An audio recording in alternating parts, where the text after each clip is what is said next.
ఇక ఇవాళ గాంధీజీ జయంతి దేశమంతా కూడా జాతిపితకు నివాళులర్పిస్తూ ఉన్నారు సార్. గాంధీజీ సిద్ధాంతాలు ఆధునిక కాలానికి ప్రస్తుత రాజకీయ పరిస్థితుల్లో ఉన్న రిలవెన్స్ ఏంటి అంటే ఏం చెప్తారు సార్? అన్నిటికన్నా ముఖ్యంగా ఇప్పుడు మనం మత రాజకీయాల ప్రభావాన్ని చూస్తున్నాం. మతోన్మాద ప్రభావాన్ని చూస్తున్నాం. ఒక మతం ఆ మత ఆధిపత్య వ్యవస్థలు ఉండాలని కోరుకునే సమాజంలో మనం ఉన్నాం. కానీ గాంధీ మహాత్ముడు మతం గురించి చాలా గొప్పగా చెప్పాడు. నేను సనాతన హిందువును, నా తోటి ముస్లిం ఖురాన్ ఆధారంగా జీవించాలి. నేను గీత ఆధారంగా జీవిస్తాను. నా తోటి క్రైస్తవుడు బైబిల్ ఆధారంగా జీవించాలి. నా తోటి సిక్కు గురు గ్రంథ్ సాహిబ్ ఆధారంగా జీవించాలి అని తన విస్తృతమైన మత సామరస్య భావనను గాంధీ మహాత్ముడు ప్రజలకు చెప్పాడు. అంటే తాను ఆచరించే మతాన్ని అందరూ ఆచరించాలి అని చెప్పలే. సో ద ప్లూరాలిటీ అంటే భారతదేశ సమాజంలో ఉండే భిన్నత్వము, ప్లూరాలిటీ, డైవర్సిటీ, వైవిధ్యభరితమైన భారతీయ సమాజం ఎలా ఉండాలనడానికి గాంధీ మహాత్ముడు ఒక చక్కటి ఉదాహరణ. సో గాంధీ మహాత్ముడు ఎంత గొప్పగా చెప్పాడో చూడండి.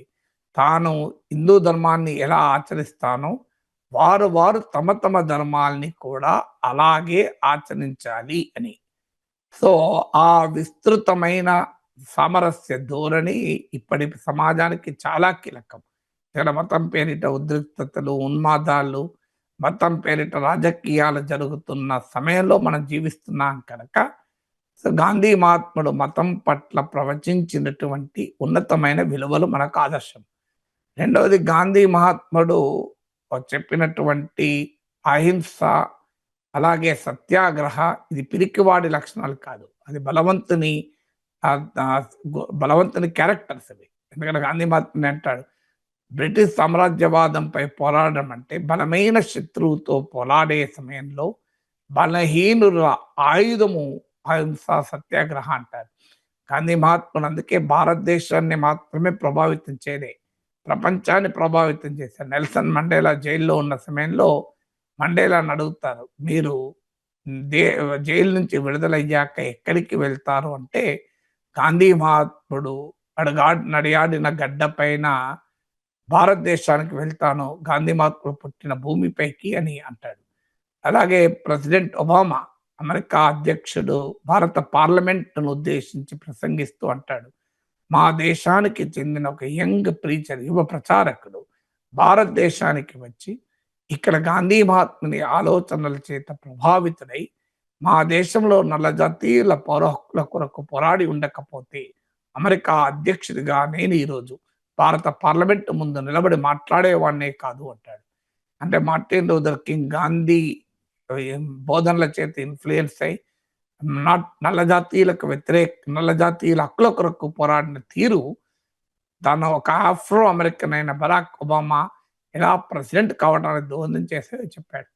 సో అలాంటి స్వాతంత్రానికి ముందే సౌత్ ఆఫ్రికాతో ట్రేడ్ జరపద్దు అని చెప్పి గాంధీ మాత్రం పిలిపిస్తాడు. ఎంత నష్టం జరిగినా మంచిదే, we will not trade with the blood of our South African brothers and sisters అంటాడు. అంటే ఒక స్వతంత్ర విదేశాంగ విధానం ఎలా ఉండాలి, ఒక విలువలతో కూడిన విదేశాంగ విధానం ఎలా ఉండాలి అనటానికి గాంధీజీ ఒక గొప్ప లక్షణం. స్థానిక ఎన్నికలు రాబోతున్నాయి. గాంధీ మహాత్ముడు ఎంత గొప్పగా చెప్తారంటే సేవా నిరతి తత్పరతతో, నిస్వార్థ సేవా నిరతితో ఎవరైతే ప్రజలకు సేవలు అందించాలో వారే స్థానిక ఎన్నికల్లో పోటీ చేయాలి అంటారు. ఇలా స్థానిక ఎన్నికల్లో లక్షలు కోట్లు ఖర్చు పెడుతున్న తీరు చూస్తే గాంధీ మహాత్ముడు ఎంత బాధపడతాడో మనకు అర్థమవుతుంది. అందువల్ల ఆయన రాజకీయాలను ఒక త్యాగంగా, ప్రజా జీవితాన్ని ఒక త్యాగంగా, నిరాడంబరత్వానికి ఒక ప్రతీకగా నిలిచాడు. సో గాంధీయన్ ఫిలాసఫీకి ఉండేటువంటి రిలవెన్స్ ఆధునిక కాలానికి కూడా ఎంత కీలకమో. ఇలా ప్రపంచంలో యుద్ధాలు, అశాంతి, హింస, ఉన్మాదము, ఎక్కడికక్కడ ఆధిపత్యవాదాలు ఇవన్నీ చూసినప్పుడు గాంధీజీ సిద్ధాంతాలు కనుక ప్రపంచం ఆకలింపు చేసుకుని అమలు చేస్తే ఈ భూమండలమే గొప్పగా ఉంటుంది అనటానికి ఎలాంటి అనుమానము లేదు. అందుకే Gandhi is not just the leader of India, is the leader of the humanity. Entire మానవాళికి నాయకుడు గాంధీ మహాత్ముడు.